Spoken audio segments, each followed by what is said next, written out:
bahwa setiap zaman pasti ada orang baik dan orang tidak baik. Di zaman Nabi Adam ada Kabil, ada Habil.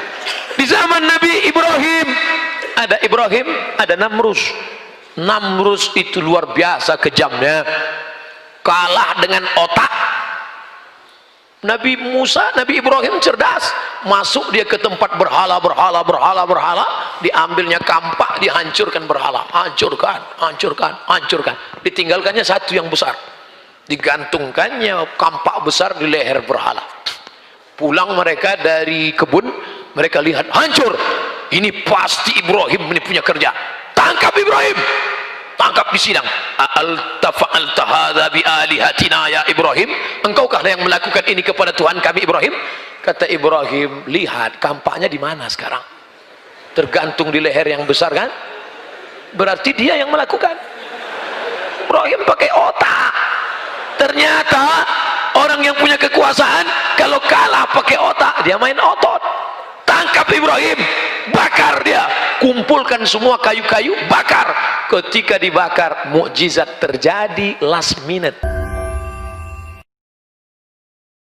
Jangan lupa subscribe, like, and share. Apa maknanya? Engkau boleh dikejar penguasa yang zalim, engkau boleh dikejar orang yang punya kekuasaan, tapi kalau Allah mau dia selamatkan engkau, engkau bisa tidur selama 309 tahun, tapi mereka tidurnya hanya baru merasa seakan-akan tidur sekejap saja, tiba-tiba mereka terbangun. Dan ciri orang yang tidur kalau terbangun pastilah ngaku lapar. Maka dia perintahkan salah seorang sahabatnya, bro, beli makanan ke pasar, tapi jangan gerasak gerusuk, nanti kita ketahuan tertangkap. Gimana? Waliyatalattaf wala yushiranna bikum ahada. Pergi bawa uang ini pelan-pelan ke pasar, beli nasi. Tapi waktu itu nggak ada nasi Pak Ustaz, nasi aja lah, agak-agak. Beli nasi bungkus, nasi uduk. Waliyatalattaf, pelan-pelan, jangan sampai ada yang tahu. Wala yushiranna bikum ahada, satu orang pun nggak ada yang tahu. Begitu pelan-pelan mau beli, ada nasi nggak? Begitu mau beli, pedagangnya heran, ini uangnya sudah expired. Sampean dari mana? Dari gua. Ini 300 tahun yang lalu uangnya. Kenapa bisa kamu pegang ini? Akhirnya warga masyarakat kota pergi ke sana, melihat ternyata mereka orang-orang yang sudah tidur 300 tahun yang lalu. Allah hanya ingin menunjukkan, hai penguasa-penguasa yang zalim, kau gunakan dengan kekuasaanmu untuk menindas anak muda yang beriman, tapi Allah menyelamatkan mereka. Tapi jangan gara-gara ini adik-adik nanti bawaannya tidur aja. Ente kenapa nggak jadi aktivis? Kenapa nggak aktif di BEM? Kenapa nggak aktif di seminar? Kenapa nggak aktif di Lokakarya? Lebih baik berputih tulang daripada berputih mata. Bangkit semangat, itu cara Allah menyelamatkan. Mukjizat datangnya di akhir cerita, betul? Mukjizat datang selalu di akhir cerita. Lihat perjalanan Musa alaihissalam sampai di tepi Laut Merah. Firaun mengejar dari belakang. Apa kata pasukan Musa? Ya Musa, inna lamudrakun, kita pasti tertangkap Musa. Di depan Laut Merah, di belakang pasukan Firaun. Mati kita Musa. Ini nampaknya kita tidak mati kita Musa, habis kita Musa. Kalla, kalla, sekali-kali tidak. Mereka tidak akan menangkap kita. Inna ma'iya rabbi sayahdin. Allah akan memberikan aku jalan. Akhirnya dipukulkannya tongkatnya, tiba-tiba terbelah Laut Merah, kataudil azim, sisi kiri dan kanannya seperti bukit yang tinggi. Jadi jangan bayangkan tiba-tiba datang jembatan, bukan. Tapi laut itu, mereka jalan di bawah permukaan laut, tepian laut itu seperti, Ustadz pernah lewat di situ. Kata orang Mesir, ini kata orang Mesir, nanti kalau naik kapal laut ke Saudi Arabia waktu haji, di mana terasa ombaknya yang besar, terombang-ambing, disitulah tempat Musa memukulkan tongkatnya dan tenggelam Firaun di sana. Nanti Abdul Somad kalau pas kau naik kapal laut menuju Saudi Arabia, waktu mau haji tahun 2000 saya pergi haji bersama teman-teman saya, namanya haji gelandangan. Hotel nggak ada, makan nggak ada, pokoknya berangkat aja bawa. Sampai pulang teman saya di Yogyakarta menuliskan kisah perjalanan itu dalam satu novel yang indah, tapi judulnya mantap, Haji Backpacker, ditulis oleh Aguk Irawan, itu sahabat saya di Mesir. Haji Backpacker, dulu haji gelandangan. Difilmkan, ada filmnya keluar. Cuman setelah dilihat film itu nggak ada peran saya di situ. Sampai hati mereka. Walau perjalanan itu terombang ambing, dipukul ombak, diempas gelombang. Setelah pulang teman Mesir nanya, Abdul Somad, gimana perjalanan ke Saudi Arabia kemarin melewati Laut Merah? Di mana terasa gelombangnya yang besar? Perasaan dari awal sampai akhir gelombangnya besar terus. Kita tidak disuruh untuk mencari di mana Musa, di mana tempat itu. Yang penting kalau membaca kisah dalam Al-Quran, yang kita ambil itu adalah substansi makna pelajarannya. Apa pelajaran yang kita ambil? Bahwa setiap zaman pasti ada orang baik dan orang tidak baik. Di zaman Adam ada Kabil, ada Habil. Karena sekarang banyak anak-anak muda mengutuk nasib. Ustadz, kenapa saya hidup zaman sekarang ya? Kenapa saya nggak hidup zaman Nabi Muhammad? Orang yang ngutuk nasib kayak ente ini, anda hidup zaman Nabi Muhammad pun tidak akan bersama sama Nabi, pasti sama Abu Lahab. Zaman Nabi Adam ada Kabil, ada Habil. Banyak perempuan di atas. Tadi saya ngeliat di bawah saja. Pertanyaan saya, kenapa perempuan nggak ngaji? Ternyata UPI memuliakan perempuan. Perempuan diletakkan di tempat yang mulia. Ini laki-laki.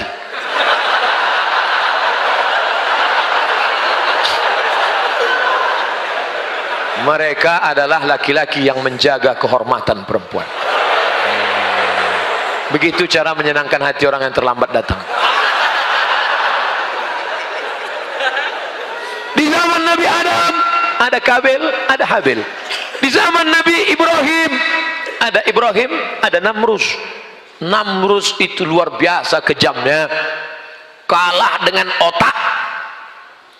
Nabi Musa, Nabi Ibrahim cerdas, masuk dia ke tempat berhala, diambilnya kampak, dihancurkan berhala, hancurkan, ditinggalkannya satu yang besar, digantungkannya kampak besar di leher berhala.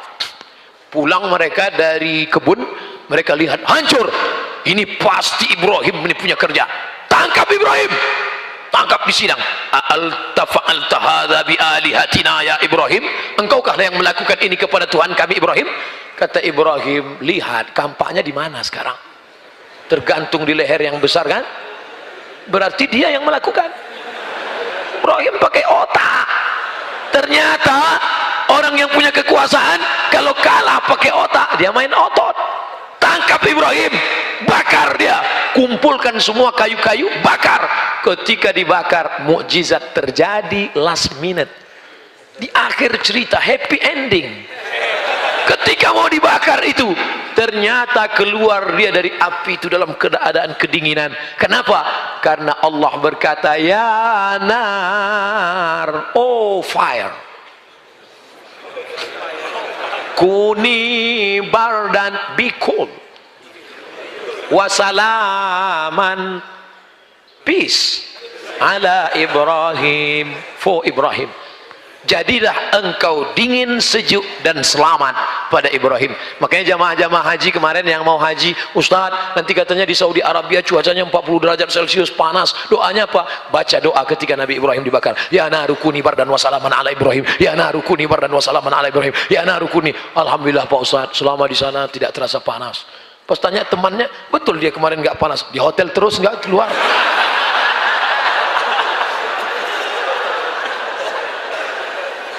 Ternyata yang membakar Ibrahim, apa yang terjadi dengan Namrus? Kematian Namrus jelek, hina, rendah, nggak ada apa-apanya. Seandainya ada dulu seorang raja perkasa, matinya disambar geledek, keren kan? Bam, mati. Enak menceritakannya.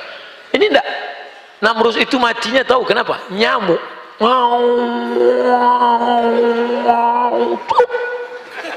Mati. Datang nyamuk sedang terbang, navigatornya nggak tahu mau mendarat di mana. Dilihatnya ada terowongan. Bro, kayaknya airport, masuk. Oh, masuk ke dalam. Masuk nyamuk ke dalam, akhirnya Namrud kunang-kunang mati. Namrud itu matinya hanya karena lupa pakai autan. Jelek sekali kematian. Begitu Allah menghinakannya. Artinya apa? Ada Kabil, ada Habil, ada Ibrahim, ada Namrus, ada Musa, ada Firaun, ada Isa, ada Herodes, ada Muhammad, ada Abu Lahab. Nanti kalau ketemu teman yang model jahat, beringas, brutal gitu juga, saudaraku, memang dunia ini diciptakan berpasang-pasangan. Ada Kabil, ada Habil, ada Musa, ada Firaun, ada Muhammad, ada Abu Lahab, ada aku dan ada kamu. Jadi jangan merasa heran kalau di suatu zaman itu ada saja, karena dunia panggung sandiwara, dan di atas panggung itu ada saja yang 5 itu tetap ada. Ada penguasa yang zalim, Firaun. Ada orang kaya yang pelit, Qarun. Ada orang yang hebat, otaknya cerdas, tapi dibuat menjilat kepada penguasa, Haman.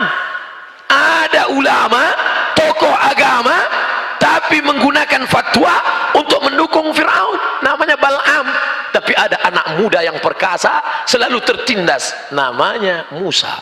5 itu selalu ada. Lalu kami yang perempuan ini, Pak Ustadz, di mana posisi kami? Iya juga ya, kita ulang lagi. Kenapa perempuan tidak punya peran?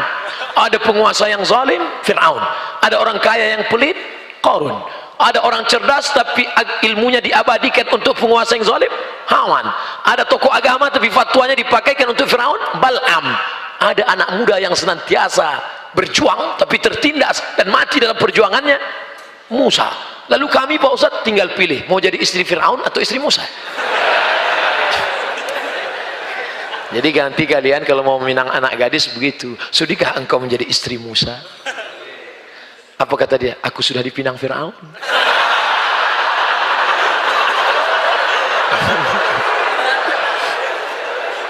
Saudaraku yang dimuliakan Allah, hari berganti, musim berubah, dunia panggung sandiwara. Ada kalanya engkau diuji dengan kekuasaan, sampai masanya nanti kalian yang muda-muda ini, kampus dunia idealisme, tapi the real nyatanya nanti setelah kalian terjun di masyarakat. Berapa banyak ketika di kampus dulu aktivis kampus idealisme, tapi begitu turun seperti kerak nasi, seperti peyek, seperti kerupuk kena air basah, lembab, hancur, berkeping. Sekarang kalian belum punya anak, belum punya istri, belum punya rumah, belum punya pekerjaan. Sekarang kalian bisa berjuang idealisme, ya. Tapi begitu masuk duit, iya. Dulu waktu di kampus, ya Ustadz, gimana ini nih? Ustadz di kampus, aktivis kampus, Ustadz, gimana nih kalau ada money politik? Haram. Kalau 100.000 haram, 1 juta haram. Kalau kita bagi 2, ulama tidak sepakat dalam masalah ini. Sebagian mengatakan haram, tapi ada juga yang makruh. Oleh sebab itu, kalau di dalam dunia pertaruhan, dunia ini saudaraku seperti pentas. Inilah pentas dunia. Dari dalam tanah naik ke atas tanah, lalu kau menjadi pentas. Ada kalanya engkau berperan menjadi air putih, ada kalanya engkau berperan menjadi air berwarna, ada kalanya kau menjadi mikrofon besar tapi tak bersuara, ada kalanya kau berperan memang kecil tapi luar biasa, ada kalanya kau berperan dia tidak berbunyi tapi bisa merekam. Macam-macam peran engkau. Sekarang peran kau jadi apa? Saya pulang nanti mau jadi guru, Pak Ustadz. Jadilah orang yang bisa digugu dan ditiru. Saya mau jadi tentara, Pak Ustadz. Kau akan mengamankan negara ini dari serangan musuh dari luar. Saya mau jadi dokter, Pak Ustadz. Mantap. Di mana belajar? Fakultas Kedokteran. Keren. Banyak anak-anak jadi dokter. Kalau ditanya mau jadi apa? Jadi dokter. Dipaksa pun dia tak mau. Jadi Ustadz aja ya? Enggak. Jadi dokter. Sekarang baru saya tahu kenapa anak-anak ini mau jadi dokter. Penjaga malam pakai senter, baterainya 6, terang, 12 jam kerja malam, gaji cuman 70.000 satu. Tapi dokter baterainya kecil, senternya kecil. Datang pasien suruh buka mulut, buka 2 juta.